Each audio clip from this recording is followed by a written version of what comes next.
In the beginning of the world, there was no sun, no moon, and no stars to light the way for the people of the great cedar forests. The world was a place of deep, heavy shadows, where the spirits moved through the mist and the tide spoke in whispers that no one could see. The people lived in a constant twilight, feeling their way along the cold shores of the Pacific Northwest, shivering in the eternal dampness. But there was one who did not mind the dark, and that was Raven, the glint-eyed trickster whose feathers were as black as the void itself. Raven was a creature of hunger and curiosity, a shapeshifter who flew between the worlds of the gods and the realms of men. He grew tired of bumping into the giant hemlock trees and tripping over the barnacles on the rocks, and he decided that the world needed a change. He had heard rumors whispered by the wind that a great chief lived at the head of the Nass River, a man of immense power and even greater greed. It was said that this chief kept the light of the universe hidden away in carved cedar boxes, tucked inside a house that sat where the river met the sky. Raven tucked his wings close to his body and began the long journey north,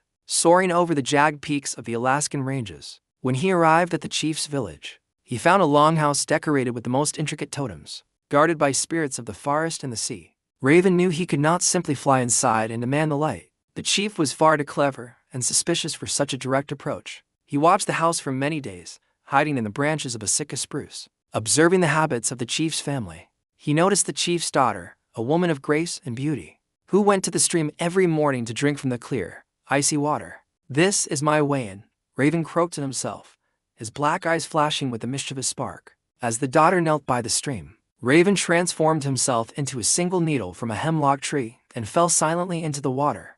The daughter dipped her basket into the stream and swallowed the needle along with the cool water, unaware of the trickster she had just invited in. Inside her, Raven began to grow, not as a bird or a needle, but as a child, weaving himself into the fabric of the chief's lineage. In time, the girl gave birth to a strange boy with eyes that were too bright and hair that was as dark as a raven's wing.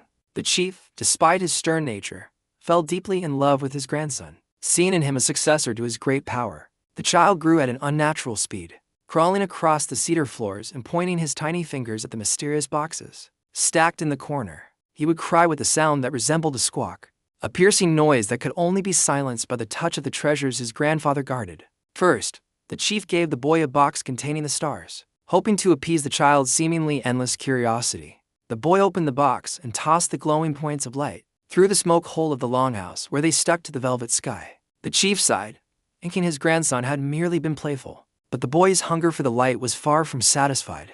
Next, the boy cried until the chief reluctantly opened the box containing the moon, a pale and shimmering disk that filled the room with a silver glow. Again, the boy threw the light upward, and the moon took its place among the stars, casting the first soft shadows on the world below. But the darkness was still heavy, and the boy knew that the greatest treasure of all remained locked away in the final, most ornate box. This was the box that held the sun, the source of all warmth and the enemy of all shadows. The chief refused to touch this box, for he knew that if the sun were lost, his power over the darkness would vanish forever. The boy began to wail, a sound so heart-wrenching and persistent that it shook the very foundations of the village. He refused to eat, he refused to sleep, and he looked at his grandfather with eyes full of a desperate, cosmic longing. The chief's heart finally softened, unable to bear the suffering of the child he loved more than his own secrets. Only for a moment, the chief whispered as he brought the great cedar box to the center of the room. As the lid was lifted, the room was filled with a blinding,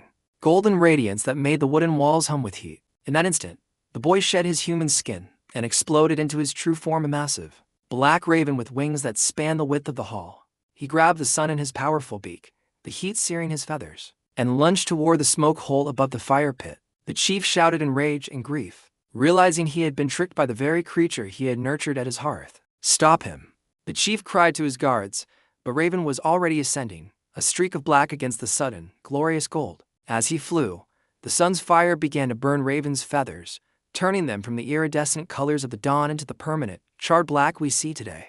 He didn't care about the pain. His mind was fixed on the world outside, the world that had waited so long for this moment. He burst through the smoke hole and soared high above the Nass River, the sun held tight in his aching beak. Below him, the people looked up in terror and wonder, seeing a second, brighter moon rising with the speed of a bird. Raven flew until he reached the center of the sky, where he released the sun with a triumphant cry that echoed from the islands to the mountains. The light hit the world like a physical wave, revealing the deep greens of the forest and the sparkling blues of the cold Pacific. The shadows retreated into the caves and under the rocks, defeated by the brilliance that Raven had stolen from the greedy chief. This was the pivotal moment when the Age of Darkness ended and the Age of Light began.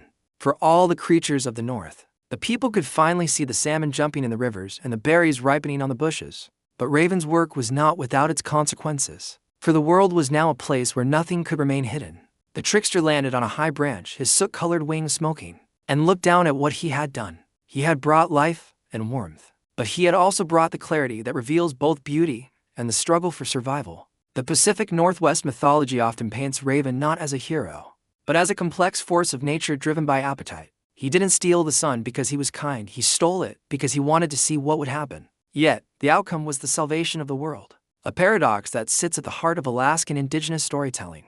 The character of Raven reminds us that change often comes from the most unlikely and selfish of places, in the longhouses of the Tlingit and the Haida. This story is told to remind the youth that wisdom and trickery are two sides of the same coin.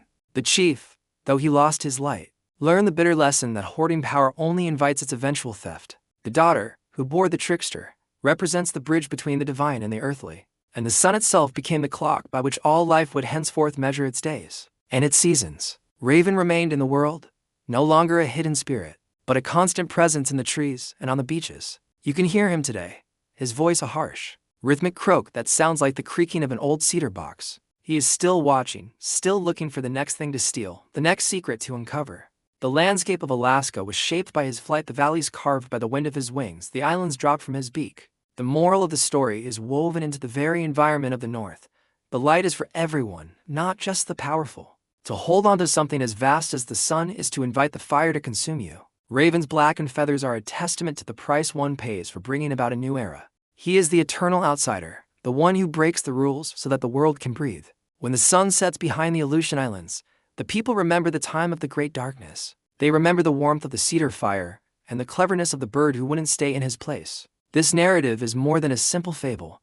It is the foundation of a culture's understanding of the cosmos. It explains why the raven is respected even as he is feared and shooed away from the drying fish. He is the one who saw the potential in the light when others were content to stumble in the dark. His journey through the longhouse of the chief is a journey through the layers of greed that inhabit the human spirit. By becoming a child, he showed that the most vulnerable form can be the most transformative.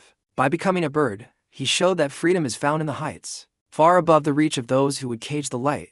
The story of the sun's theft is the story of the birth of consciousness. It is the moment when the world became known, mapped out by the rays of the stolen star. Every morning, when the first light touches the totems, the spirit of Raven is acknowledged. The trickster's legacy is the very visibility of the world we inhabit. The Pacific Northwest and Alaskan myths are rich with these tales of transformation and wit. They speak of a time when animals and humans spoke the same language, a language of survival and respect. Raven continues to dance on the edge of our perception, a reminder that the world is never quite what it seems. He teaches us to look closer at the needles of the hemlock and the ripples in the stream, for any one of them could be a god in disguise, waiting for the right moment to change everything. The light he brought is not just physical, it is the light of curiosity that drives us to explore. Without Raven's greed and his cleverness, the human spirit would have remained cold. We owe our heat to a thief, and our vision to a liar. This irony is the beauty of the Alaskan mythos. It embraces the shadows even as it celebrates the sun. As the raven flies over the modern cities and the ancient forest, his shadow still falls across our path. He is the guardian of the cycle, the one who ensures that no one keeps the boxes closed for too long. The sun remains in the sky, a golden reminder of a bargain made in a smoke-filled longhouse. And the raven remains black, a shadow that moved so close to the light that it became a part of it. Let this story be a light in your own dark places, a reminder that even the smallest needle can give birth to a sun. The world is wide, the forests are deep, and the trickster is always nearby. Every time you see a glint of gold in the morning dew, remember the bird who braved the fire for the sake of the earth. For in the end, we are all children of the light that was once stolen and then gifted to the wind. So look to the sky and respect the black-winged bird, for he is the architect of the dawn. This is the tale of Raven, the thief of the light and the father of the day. If you were captivated by this legend of the North, please comment, like, share, and subscribe to our channel, Storycraft Studio, for more journeys into the heart of human myth.